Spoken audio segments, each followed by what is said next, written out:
Quero compartilhar com a igreja uma das cenas, dos momentos que precederam essa Páscoa que nós estamos celebrando hoje, a Páscoa da salvação, da ressurreição, da esperança dos homens. E das cenas que fui lendo essa semana a respeito da morte e ressurreição de Cristo, os acontecimentos prévios, eu fiquei fixado em Lucas capítulo 22, e eu quero fazer a leitura de alguns versículos. Lucas capítulo 22, a partir do verso 31, e eu quero falar sobre um discípulo muito especial, que é bem conhecido de todo o povo, daqueles que estudam a palavra, daqueles que só ouviram um filme, alguma coisa, mas todos conhecem esse discípulo do Senhor Jesus Cristo, e eu queria que a vida dele e esse momento final dele com o Cristo fosse uma mensagem para levarmos ao nosso coração hoje. Então, Lucas capítulo 22, a partir do verso 31, diz assim a palavra de Deus: Simão, Simão, eis que Satanás vos pediu para vos cirandar como trigo, mas eu roguei por ti, para que a tua fé não desfaleça, e tu, quando te converteres, fortalece teus irmãos. Respondeu-lhe Pedro: Senhor, estou pronto a ir contigo, tanto para a prisão como para a morte. Tornou-lhe Jesus: Digo-te, Pedro, que não cantará hoje o galo, antes que 3 vezes tenhas negado que me conhece. Mesmo capítulo 22, a partir do verso 58. Daí a pouco, outro viu e disse: Tu também és um deles. Mas Pedro disse: Homem, não sou. E tendo passado quase 1 hora, outro afirmava, dizendo: Certamente este também estava com ele, pois é galileu. Mas Pedro respondeu: Homem, não sei o que dizes. E imediatamente, estando ele ainda a falar, cantou o galo. Virando-se o Senhor, olhou para Pedro, e Pedro lembrou-se das palavras do Senhor, como lhe havia dito: Hoje, antes que o galo cante, 3 vezes me negarás. E havendo saído, chorou amargamente. Esta cena dessa Páscoa 2017 não saiu da minha mente. Pedro era o apóstolo, o discípulo mais iminente do Senhor Jesus Cristo, mais próximo do Senhor.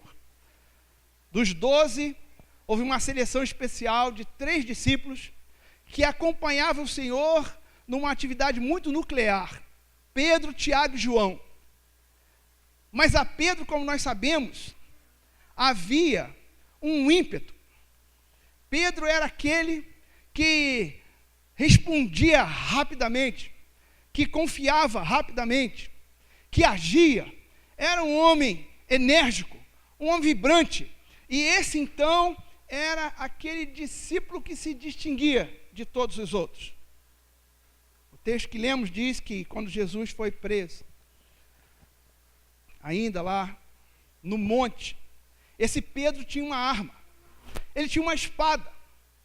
Ele havia conversado com Jesus, e ele disse: Senhor, se for necessário, eu vou contigo à prisão e até a morte. E ele era um homem sincero, um homem firme, não era um homem de palavra dobre. E ele tinha uma arma. Os evangelhos relatam isso. Ele realmente tinha uma determinação de ir com Cristo até o final. Era a palavra de um homem. E quando Cristo foi preso, o nosso texto diz que Pedro, todos fugiram. E Pedro ia seguindo a turba de longe. Ele não abandonou o Senhor imediatamente, mas estava impotente para fazer alguma coisa. E ele acompanhava de longe. O Senhor foi levado à casa do sumo sacerdote. E ali no pátio, eles acenderam uma fogueira, a noite era muito fria. Eles acenderam uma fogueira e se aquentavam ali. E o texto dá a entender que logo ali na frente, no alpendre, numa parte mais alta da casa, dava-se para ver o sinédrio reunido, os anciãos, as autoridades, os sacerdotes, e o Senhor Jesus Cristo também postado lá. E os homens ali em volta daquela fogueira, se aquentando e acompanhando tudo que estava acontecendo. E Pedro firme ali. De repente, uma das criadas olha para ele, e a luz fazia resplandecer o seu rosto, e o reconhece. E ela diz: você andou com ele. Todos pararam, e naquela expectativa. E Pedro disse: eu não sei o que você está falando. E ele parece que vai para um outro lado. Se movimenta ali. Não estou entendendo o que você está falando. Como dizer, a mulher está doida? O que está falando? Não estou entendendo. Ele vai para outro lugar.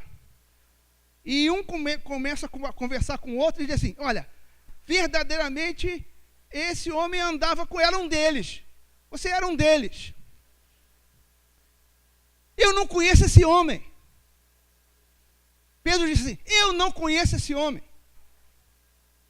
Pedro nem disse: eu não tenho nada a ver com Jesus, não. Eu não sou do grupo dele, não. Pedro disse assim: eu não conheço este homem. Não tenho nada a ver com ele. E ele sai da fogueira. Parece que vai para as sombras, para um outro canto. Mas Satanás perseguiu Pedro. E Jesus disse: Pedro, Satanás pediu para cirandar você igual trigo, mas eu orei por você. E quando Satanás persegue, é um negócio terrível. Ele não conseguiu fugir. Lá na escuridão, no cantinho que ele encontrou, ele ainda conseguia ver. Ele viu o Senhor. Ali agora o Senhor está de costas, mas ele vê o Senhor. E a multidão que está ali, de repente alguém diz: olha, ele é mesmo um deles, porque até a fala dele o denuncia. Não mais pelo olhar, pelo rosto, mas pela expressão de suas palavras. E é muito fácil, não precisa de luz nem de rosto, para você saber, entre nós aqui, uma pessoa que é de São Paulo. Uma pessoa de São Paulo não consegue falar o meu nome, Marcos. Ela fala Marcos, né? Marcos. Uma pessoa de São Paulo não fala porta, fala porta.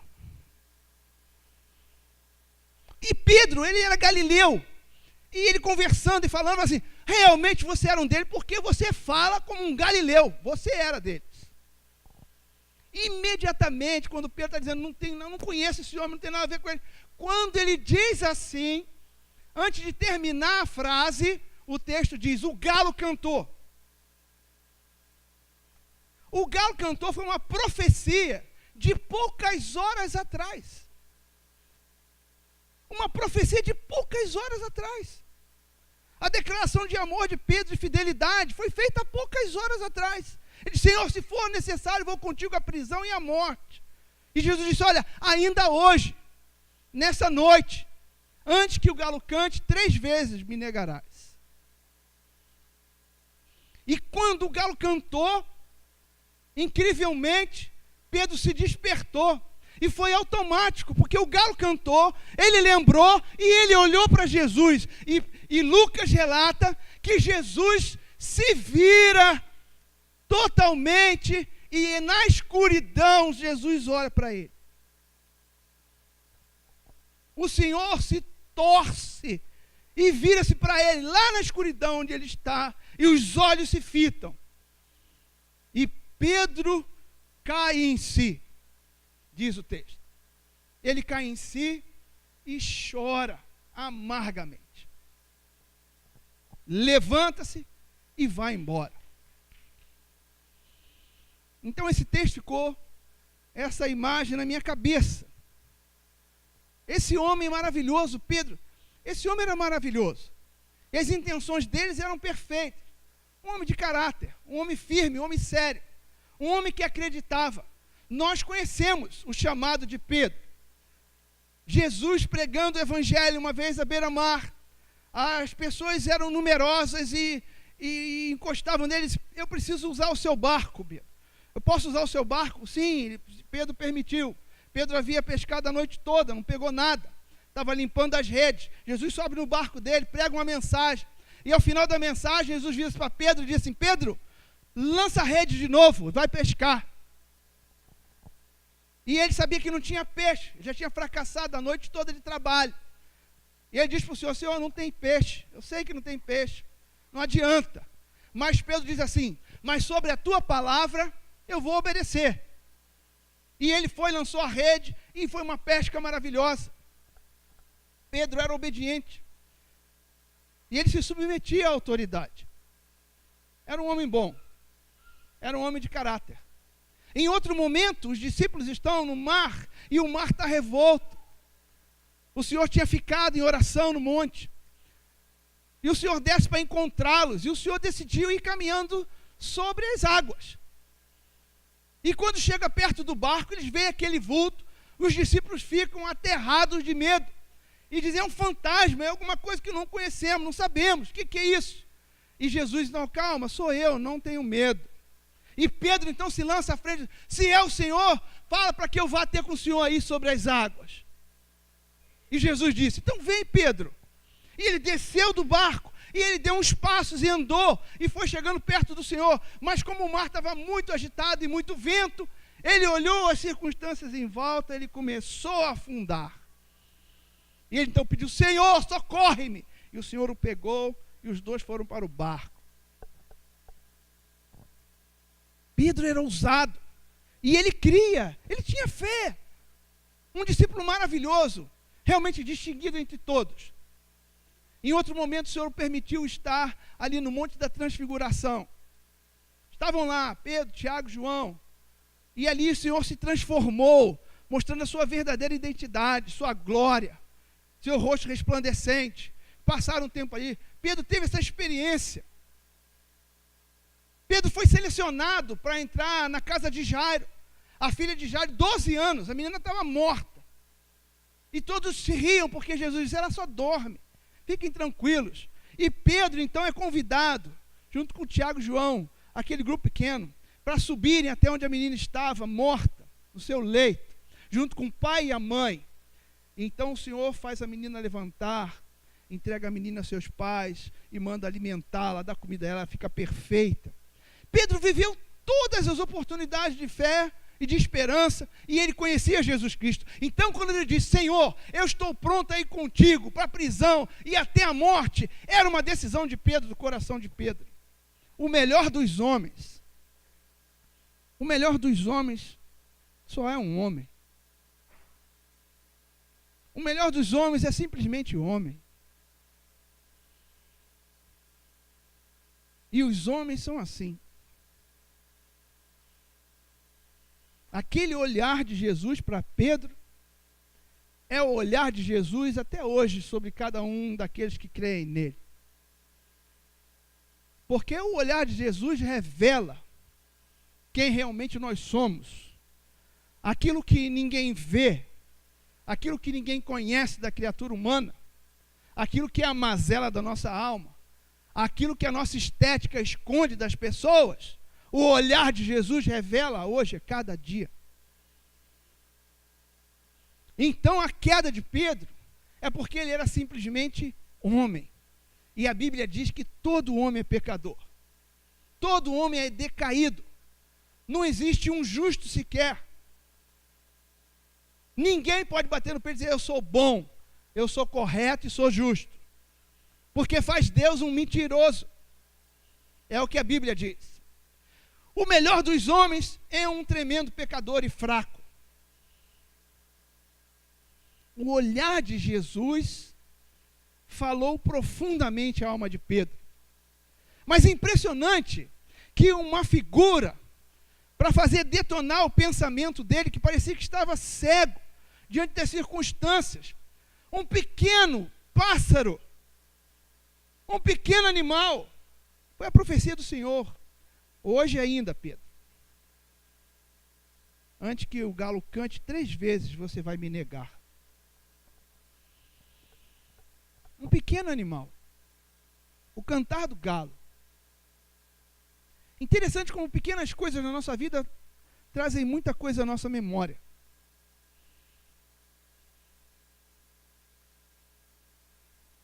Um homem, quando vê seu filho pela primeira vez, lá na maternidade, né? Vê aquela criança assim, e quer tomá-la nos braços. Uma criança faz a gente refletir muito da realidade da vida.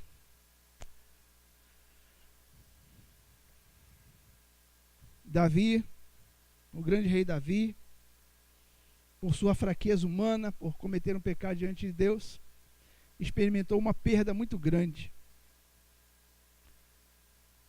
E naquele dia, o rei Davi pegou aquele pequeno caixão e levou nos seus braços até o sepulcro. O dia da morte de um filho querido. E ninguém entendeu que Davi levou aquele pequeno caixão e o sepultou. E depois ele, refeito, pediu comida, e já barbeado, banho tomado, uma roupa limpa, saindo daquela humilhação. E ele falou assim: pô, mas quando a criança estava doente, ele andava humilhado, não queria comer, fazia nada. Agora que a criança morreu, ele parece que se libertou. O que aconteceu? E Davi diz as seguintes palavras: eu sei que ele não vai voltar para mim, mas eu um dia vou encontrar com ele. Eu sei que ele não volta para mim, mas eu sei que eu um dia vou encontrar com ele. Ele está falando da eternidade. E é isso que nós cantamos hoje aqui. A Páscoa é uma mensagem para falar que houve ressurreição, que a morte foi vencida. Jesus Cristo venceu a morte. Ele é a premissa da ressurreição. E que maravilha nós cantarmos isso. E que maravilha termos essa esperança, que Jesus Cristo morreu e ressuscitou. Muitos de nós aqui já experimentamos perdas. Que dia duro. Quando perdemos um grande amigo e o conduzimos à sepultura.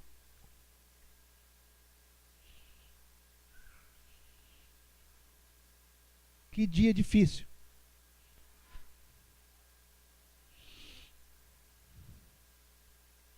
Outro dia nós estávamos num cemitério. Fomos levar alguém muito querido nosso. E lá já tinham outros que deixamos lá. E eu lembro bem que Márcia levou um buquezinho de flores. E ela disse: eu quero ir visitar o sepulcro da fulana. E eu trouxe aqui um buquezinho de flores. Até aquele dia, o meu preconceito e a minha prepotência religiosa nunca tinha me permitido levar flores para morto. Meu conceito era que morto já tinha tomado sua decisão, já estava na eternidade, não tinha mais nenhuma deferência a ser feita. Mas quando eu fui com ela, e nós depositamos aquele buquezinho de flores,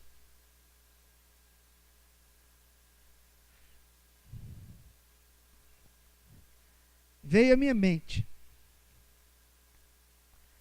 aquela pessoa.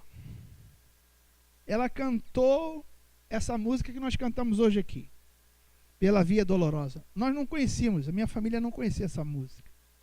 E um dia, num culto, essa nossa muito amiga, ela cantou essa música, Pela Via Dolorosa. E ali nós lembramos: você cantou isso, você creu nisso. Então, novamente nos veremos. haverá ressurreição dos mortos e você vai cantar novamente no coral do Senhor. Há uma esperança. Há uma esperança. Eu não sei como vai ser o dia que eu tiver que levar alguém muito direto do meu sangue, da minha alma, assim. Eu não sei como vai ser. Mas só há uma consolação nessa vida. Só há uma consolação. Nós sabemos que aquela pessoa que nós estamos deixando ali estará conosco eternamente. Ela viverá eternamente. Haverá ressurreição de mortos. É um negócio fabuloso e é maravilhoso. E o Senhor, naquele dia, como cantamos aqui, disse para as mulheres: olha, ele não está mais aqui, ele ressuscitou. Vão correndo dizer aos discípulos e digam a Pedro também. Vão correndo dizer aos discípulos: ele ressuscitou, não está aqui. Vocês estão procurando o vivo entre os mortos. Ele vai encontrar com vocês no caminho. Digam aos discípulos e digam a Pedro também. Foi específica a mensagem para Pedro. O Evangelho diz que Pedro e João correram. Queriam confirmar a informação das mulheres. Meio atônitos, incrédulos, mas queriam ver o sepulcro, o que aconteceu. Diz que eles saíram correndo. Pedro e João. E o texto relata que João chegou bem primeiro. E Pedro era um homem forte, atlético, pescador, vigoroso. Sempre isso me incomodou. Mas por que João chegou primeiro? Porque diz que João chegou, parou na porta do sepulcro, não entrou. Olhou e não entrou. E Pedro chegou mais tarde, entrou direto para ver. Eu assim, fiquei na minha mente muito tempo. E nessa semana, eu falei, claro, Pedro não tinha energia mais para queimar. Ele ficou aquela noite sem dormir. Como que ele ia poder dormir? Ele traiu o seu Senhor. Ele estava chorando amargamente, desesperadamente. Ele não tinha energia para correr. Ele deu tudo que ele podia, mas mesmo assim ele ficou para trás. Desgastado, exausto. Porque a mensagem que as mulheres dizem: Pedro, o mensageiro mandou dizer para você também, especificamente para você, que ele ressuscitou. Pedro, melhor dos discípulos, caído, um traidor, um homem fraco, um homem como cada um de nós. Quando olhamos a potencialidade que temos para fazer o mal, como nós traímos, irmãos. Como nós somos fracos. Mas o levantar de Pedro estava ali, naquele olhar e no cantar do galo. Porque o homem, quando ele é atingido pelo olhar de Jesus, quando ele é atingido pelo Evangelho, ele assume todas as suas responsabilidades diante de Deus. Não tem máscara, não tem estética. Quando o Senhor olha para uma pessoa, como ele olhou para Pedro, e o olhar dele, e a Bíblia deixa claro, não foi um olhar de condenação, não foi um olhar de colocar culpa, mas foi um olhar de misericórdia, o olhar de graça, o olhar que mostra a sua fraqueza, mas diz: eu perdoo você. Eu perdoo você. E é muito bom quando um homem é atingido, como uma mulher é atingida pelo olhar do Senhor Jesus Cristo, que penetra a sua alma e traz à memória algumas coisas que ele precisa saber a respeito da sua própria fraqueza, dos seus próprios pecados e da mazela da sua vida.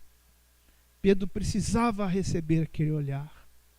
E a resposta ao olhar do Senhor Jesus Cristo é o significado de que se aquele homem, e ele disse, eu não sou dele, eu não sou discípulo dele, eu não conheço este homem, mas quando o Senhor olhou para ele, dentro da alma dele, ele disse, eu não posso negar, todas as pessoas sabem que eu sou dele. Aí, eles olham para mim, eu falo igual a ele, eu sou dele sim.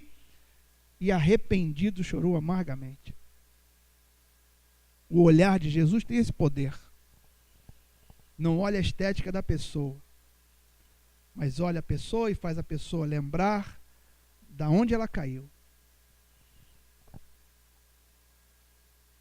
Quando pensei nesse texto, do olhar de Jesus sobre a minha vida, quando Jesus olhou para mim,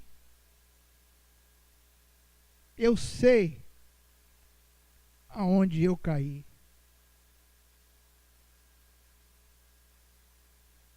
E você também sabe aonde você caiu, onde Cristo te buscou, onde Ele olhou para você, quando verdadeiramente o Senhor olhou para você. E quando alguém quer ter parte com o Senhor, não tem outra reação.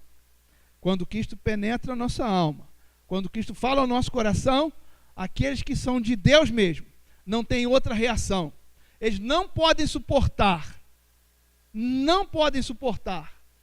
o choro é da alma, a dor é do coração, e não há outra coisa a fazer do que levantar e sair, e chorar. Porque esse choro é o choro da restauração, é o choro da reconciliação,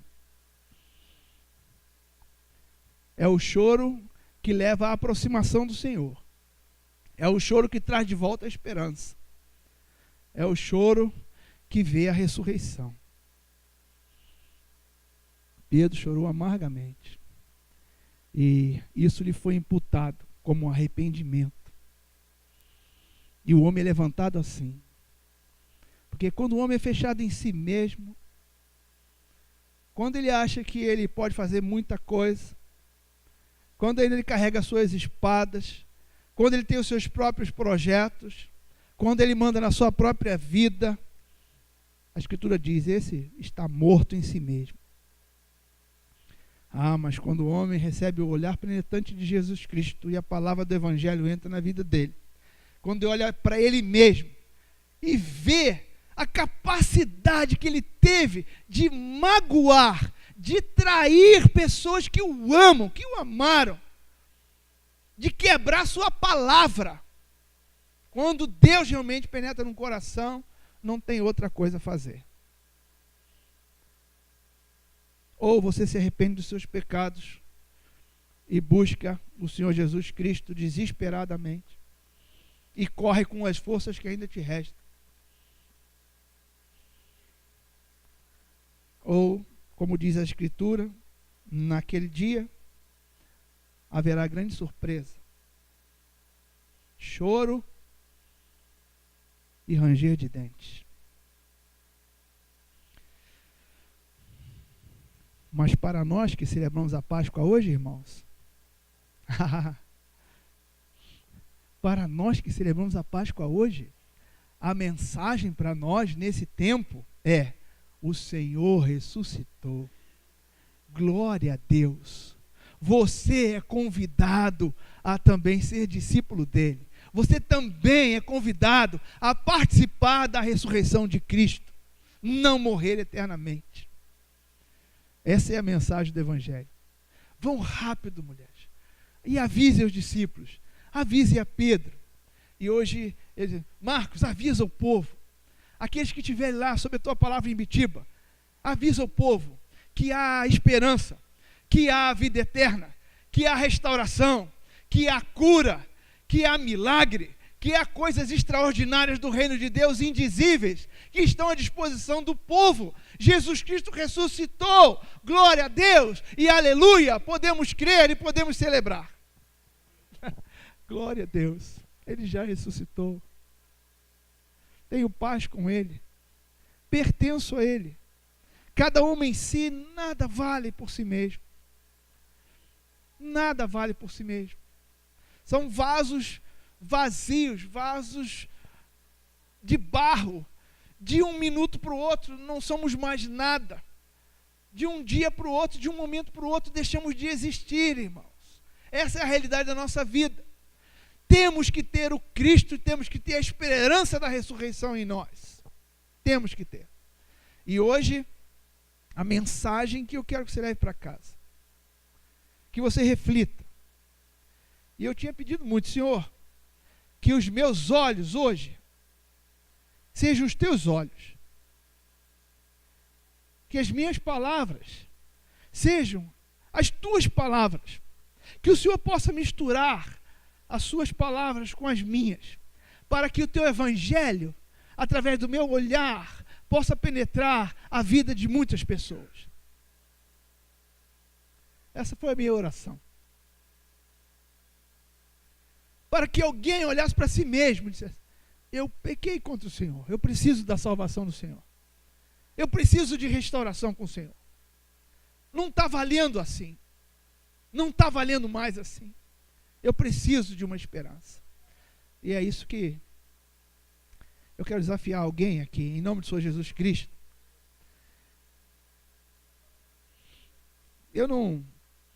Geralmente eu não fito muito os olhos em muitas pessoas.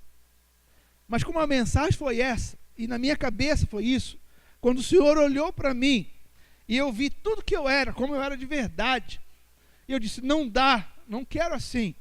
Então eu estou pregando, e eu estou olhando para muitas pessoas, e a minha oração foi essa mesmo, que o Senhor penetrasse o seu olhar na vida de vocês, e cada um olhasse para dentro de si mesmo, e desejasse a salvação em Cristo Jesus, desejasse fazer parte dessa ressurreição. Essa não é uma historinha, essa é uma verdade que está sendo pregada há milênios. O Senhor Jesus Cristo nasceu e disse: olha, façam isso até que eu volte. Até que eu volte. O Senhor Jesus Cristo deixou os sinais da sua volta. E ele disse assim, há 2000 anos atrás: Senhor, qual será o sinal da sua volta? E ele disse: vocês não sabem distinguir um tempo, não sabem quando vai virar o vento, quando vai chover, vocês são pescadores, vocês sabem quando vai chover, quando é para pescar, quando não é para pescar. Vocês não olham, não sabem quando que vai dar figo, vocês não veem a figueira florida, você não sabe quando que vai ser o tempo. E ele falou assim: haverá guerras, rumores de guerras e terremotos em toda a terra. Foram palavras simples. Ele disse assim: haverá guerras, rumores de guerra em toda a terra. Ele disse isso 2000 anos atrás. Vocês têm notícias de que há guerra no mundo? Vocês têm notícia que há fome no mundo, crianças morrendo sem comida hoje? Vocês têm notícias que tem terremotos no mundo? Não passem a vida despercebido do olhar do Senhor Jesus Cristo. Ele voltará. Você precisa dele. Quebre seus preconceitos e crê em Jesus Cristo como seu Salvador. Eu quero fazer uma oração em nome do Senhor Jesus Cristo. Eu sempre faço isso. Quando eu prego a mensagem, eu sou obrigado a fazer isso. Eu preciso fazer uma oração em nome do Senhor Jesus Cristo. A minha oração vai ser que o olhar do Senhor, que penetrou a sua alma, que as minhas palavras, que foram limitadíssimas hoje, eu queria ser muito mais eloquente, eu queria poder ter muito mais argumentos, para que você entendesse que você precisa fazer parte dessa ressurreição e dessa vida. Mas a minha oração vai ser para que o Senhor tenha falado mesmo e traduzido tudo que eu fiz aqui em salvação para a sua vida. Você olhar dentro de você mesmo, ver quem você é de verdade, o quanto você precisa restaurar sua vida hoje com Cristo. E eu quero fazer essa oração. Que você entendeu a palavra, que o Senhor te chama, que o Senhor te encontra na obscuridade onde você está, que o olhar dele cruza com o seu, e ele diz: olha, você precisa restaurar a vida comigo. Você precisa de mim. Você precisa voltar. Pedro levantou e saiu fora. Tem muita gente de Deus que está sentada em volta da fogueira, em volta dos escarnecedores. Está preso com situações, está preso em pecados. Ele quer sair, mas não tem força para sair. Olha, Pedro levantou e foi embora e chorou. E é isso que você tem que fazer. Você tem que cortar o relacionamento com qualquer coisa que é ante o Senhor, que é contra o Senhor e que é pecado na sua vida. E o Senhor há de honrar você. Você tem força, você tem que levantar e sair fora. E chorar em nome do Senhor Jesus Cristo. E o Senhor te abençoa, te salva e te sara. Sara a tua terra, sara a tua vida. Então, em nome do Senhor Jesus Cristo. Se você entendeu algo dessa palavra, dessa cantata, se você entende que o olhar de Cristo cruza com o seu hoje e mostra para você toda a mazela do que é a sua vida verdadeiramente, que você precisa ter eternidade, você crê em Cristo. Eu quero fazer uma oração em nome de Jesus sobre a sua vida. Se você quer Cristo na sua vida, eu sou dele, sim, eu faço parte do povo dele, eu sou do reino, eu tenho a vida eterna, eu tenho fé, eu tenho salvação. Se você é do reino e está fora, volte hoje. Se você ainda não fez parte do reino, é hoje o dia. Em nome de Jesus eu quero fazer essa oração. E o tempo correu demais. Em nome de Jesus, se você entendeu tudo, já falei. E o Espírito Santo, quando ele fala, fica claro para todo mundo. Não tem que me esforçar tanto. Jesus Cristo falou alguma coisa ao seu coração? Se sim, por favor, eu quero orar sobre a sua vida, especificamente. Estou de volta para o reino. Estou entrando para o reino. Quero a graça de Deus sobre a minha vida. Em nome de Jesus eu faço essa oração agora. Em nome de Jesus eu preciso saber. Alguém quer fazer essa oração comigo? Quer receber essa oração? Eu quero fazer parte do reino. Fique em pé no seu lugar. Onde você está? Eu quero fazer parte do reino. Eu quero a salvação da minha vida. Eu quero a salvação da minha alma. Eu quero restituição com o meu Senhor. Eu quero a graça de Deus sobre a minha vida. Em nome de Jesus, desafio você. Fique em pé no seu lugar. Eu vou fazer uma oração breve.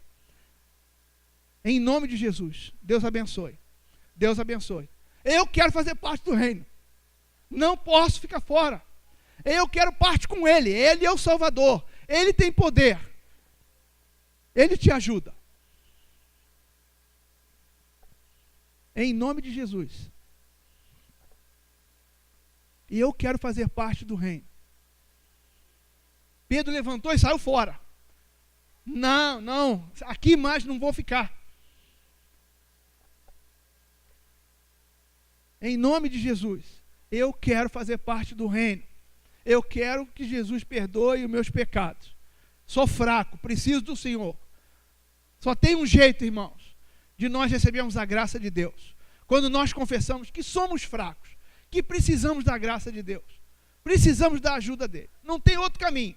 Ou você chora diante de Deus, ou você vai chorar num lugar onde não tem mais jeito. Em nome de Jesus, a palavra de poder. Há mais alguém? Eu quero terminar esse momento. Eu quero fazer oração sobre a sua vida. Em nome de Jesus, fique em pé no seu lugar. Eu quero orar por você. Tenha fé.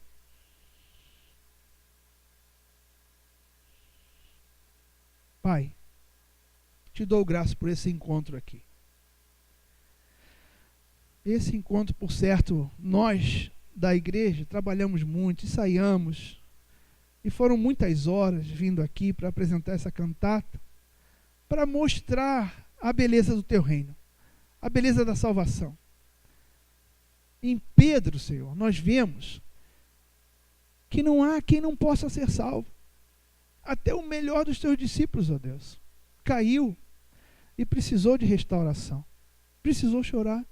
Então, ó Deus, se Pedro caiu, por que não há espaço para nós? Claro que sim, Senhor. E a tua palavra está franqueada a qualquer pessoa. Todos entenderam. Mas, Senhor, muito obrigado por esses que respondem voluntariamente. Senhor, olha para eles. Abençoa-os. Tem misericórdia deles. Sara e restaura, Senhor. Restaura a comunhão contigo. Restaura a comunhão com a tua igreja. Ó Deus, que a sua salvação seja perene. Eu oro em nome do Senhor Jesus Cristo. Amém e amém. Amém.